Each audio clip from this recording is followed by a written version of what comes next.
At the Disneyland main gates, you stand beneath a concrete beam suspended by futuristic-looking pylons of an angular shape. In the midst of the pleasant background music breaks the high-pitched whir of electric motors, followed by the resonating blast of a horn. You look up just in time to see a 5-car monorail with a bullet-shaped nose cone and fins that grasp the sides of the beamway. And like some kind of snake weaving its way around the bend, it rushes past you and disappears as quickly as it came. You just bore witness to the sight of the Mark 7 monorail, the latest generation of Disneyland Monorail, which became the first daily operating monorail system on this side of the globe. And now so many questions run through your head. Is it safe? How does it work? How long has it been here? Whose idea was it? To answer your questions, we must turn back the clock to the year 1956, when Walt Disney was thinking of a new attraction for Tomorrowland. Walt Disney was a big fan of transit systems. Disneyland opened with the streetcars on Main Street, a paddle wheeler on the river, a rocket to the moon, a futuristic freeway, and even the park itself was surrounded by a railroad. Early concept art for Tomorrowland showed various types of monorails, but due to budget cuts and monorail technology that wasn't up to Walt's standards, it became a neglected project. But soon after opening, Walt wanted to fix the problematic Tomorrowland. It was underwhelming and not futuristic enough for him. So once again, he turned his attention to transit, trying to think ahead of how people would get around in the future. The team in charge of developing the attraction decided on a futuristic-looking high-speed train, and Imagineer Bob Gurr was tasked with designing it. He drew inspiration from the 1955 Aero train, built by General Motors. What he came up with was a roughly 1/4 scale version of the Aero train, and it ran on 30-inch narrow-gauge tracks. The train consisted of a 5,000-pound locomotive pulling 5 articulated open-air passenger coaches. The locomotive was powered by an Oldsmobile Rocket V8 engine, and its cab had its windshield, side doors, and console controls taken from a 1954 Oldsmobile 88 coupe. And a single train had a capacity of 32 occupants. The new attraction was dubbed the Viewliner, and it wasn't just a Tomorrowland attraction. Actually, it transported guests to and from Fantasyland. There were 2 trains. The Tomorrowland Viewliner train was a red train with its cars named after planets, while the Fantasyland Viewliner train was blue and had its cars named after Disney characters. The Viewliner opened June 10, 1957, and was touted as the fastest miniature train in the world, which was probably true, seeing as the trains reached a top speed of 30 miles per hour. What's amazing about the Viewliner was that, in a way, it actually was futuristic. Some of the curves in the track were banked, and the center of gravity on the train was low to the ground, allowing the train to safely navigate curves at speed. The cars on the train were permanently coupled together with a single bogie between them, reducing rolling friction, which on a larger scale would significantly increase efficiency on a high-speed train. What's more, the trains were equipped with a speedometer that was calibrated to the scale of the train. This meant that when the Viewliner reached 30 miles per hour, the speedometer registered the speed as 120. And as a safety feature, the route was divided into blocks, just like a real railroad. If the Viewliner passed a red block signal, the train would automatically apply the brakes. The Viewliner weaved around the Autopias and glided over the canals of the motorboat cruise, creating a layering effect that really pleased Walt. He enjoyed watching the Viewliner speeding just a few feet from the Disneyland Railroad, admiring the contrast between the railroad of the past and the railroad of the future. The Tomorrowland Viewliner station looked similar to the Tomorrowland Depot of the Disneyland Railroad, except the Viewliner station had a lower roof height and was slightly shorter. The 2 stations existed at the same time for about 5 months during the year 1958, but when September came around, the Viewliner passed into Disneyland history forever. And the reason for this departure is where the Disneyland Monorail comes into the story.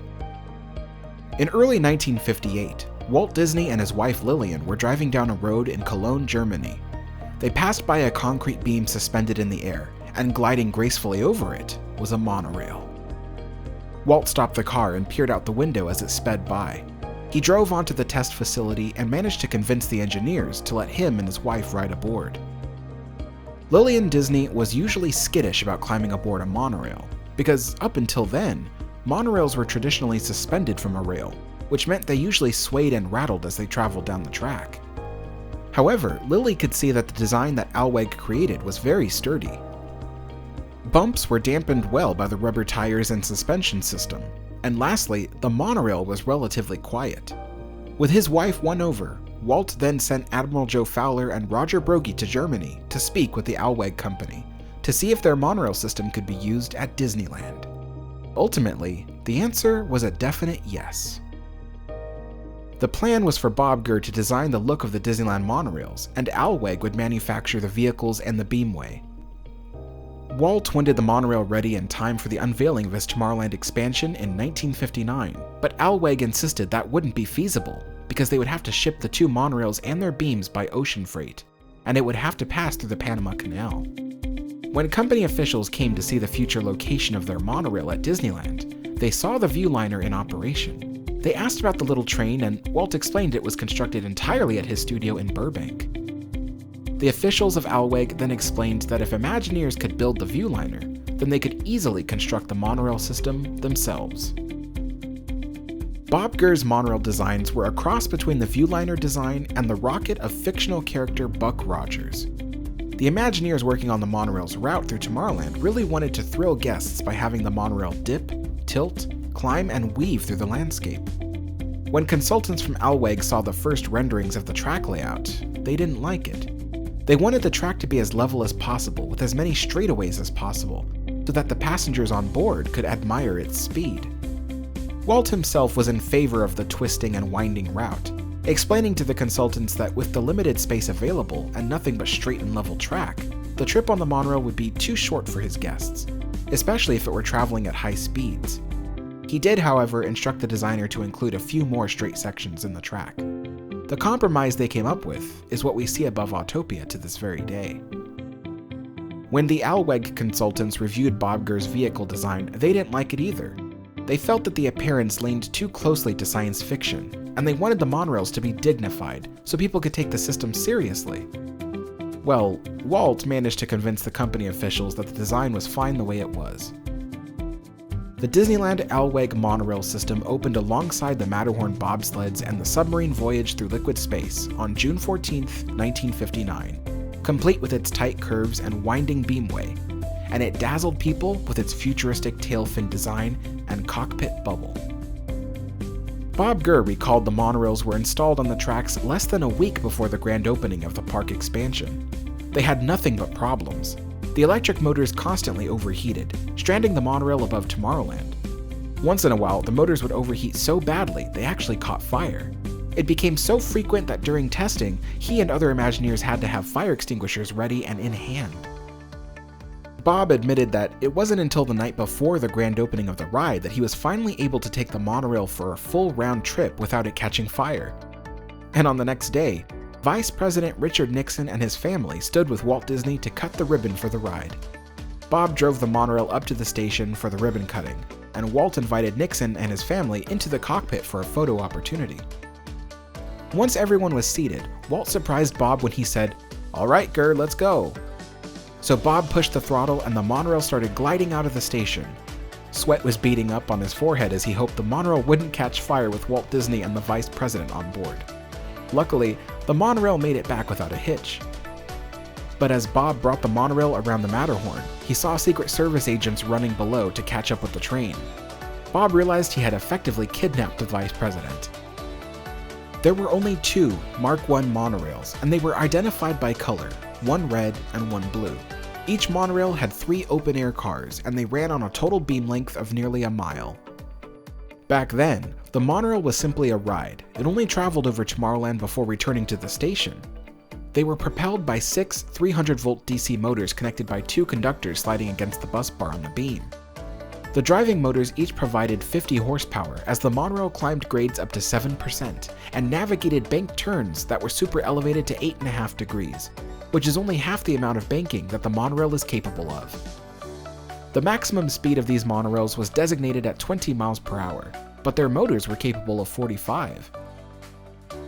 The entire monorail track was split into 104 precast beams, supported by 104 precast concrete pylon supports. Each beam had a maximum span of 40 feet, and the tightest curve on the whole route was 120-foot radius.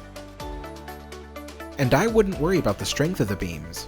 a special mixture of super-strength concrete was tested on a full-scale beam and recorded a minimum compressive strength of 5,000 pounds per square inch. They even tested a 35-foot curved beam with a static weight, representing the maximum load it would ever see in operation.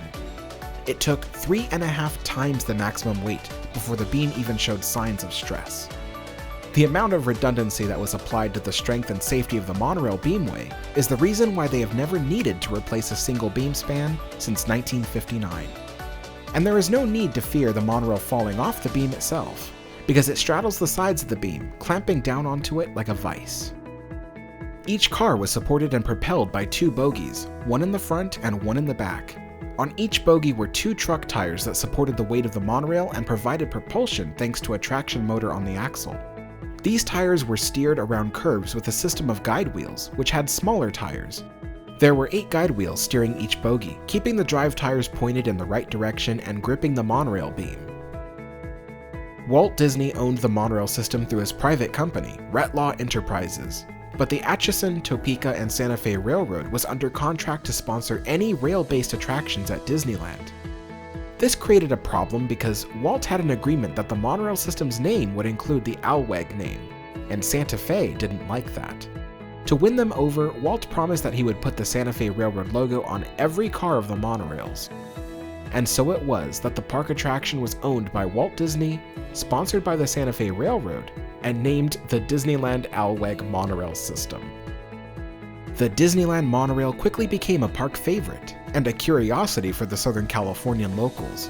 No one had seen anything like it outside of Europe, and that's part of what made Disneyland so unique.